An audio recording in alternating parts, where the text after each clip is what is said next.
Okay, trying this one more time. Universal basic income. The reason that I am in favor of universal basic income is because it really does give people the floor to stand on. And I'm also in favor of it because, as someone who's seen what the safety net is and does from at least two different perspectives, which is to say from a recipient of services and also from someone helping to get others onto said services who really need it, I know where the waste is. And I know what, in general, a waste of a system it currently is. Which is to say, universal basic income is a system, a concept that, yes, it would also give money to people who are middle class and who are wealthy, but one of the biggest things is that it, in terms of where at least a sizable amount of the money would come from, is in the savings for all the programs that would help and do help currently people in need. Currently, there's a massive amount of waste in human beings being asked, in essence, to do tasks that, for the most part, would be better served by efficient computers than by people. And I'm talking about people at human service agencies, food stamp offices, where they also process temporary assistance, housing assistance programs, homeless shelters, drop-in centers, okay? All of these places where most of the staff would be replaced and be better at the task if it was just a computer program or an element of a computer program doing the job. And that's one of the reasons that they're so frustrated, because, and again, I'm not saying that universal basic income would replace counselors, okay, people to actually talk to, people to communicate with, but I am saying that if you have enough money, okay, to have housing, you don't need to go to a homeless shelter. You're not going to need security for a homeless shelter. You're not going to need all the people processing the and going to people's possible residences from all the housing subsidy programs, because you're not going to need the subsidy program. It's going to be completely obsolete.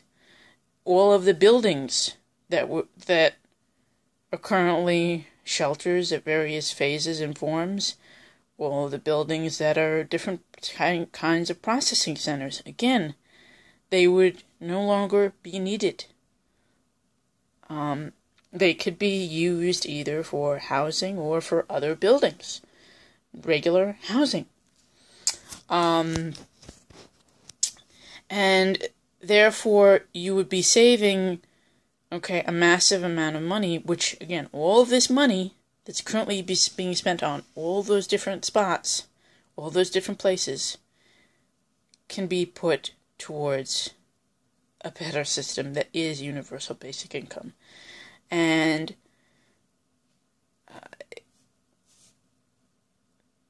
via that, you would in turn be saving many people their better lives, their best lives, because you would no longer be forcing people to try to behave like robots.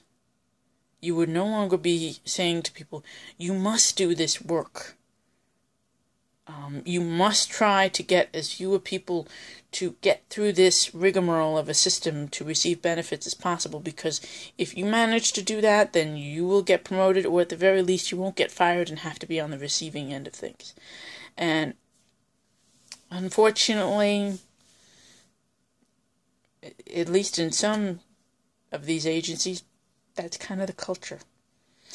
And that's another reason that, again, this needs to be made the bygone era. Yes, okay, you wouldn't have as many attorneys going after shelters that torture people. But frankly, that's fine. Because again, even if you actually put these attorneys out of business, they would still have enough money to survive anyway. Or they would go on to other spheres of law.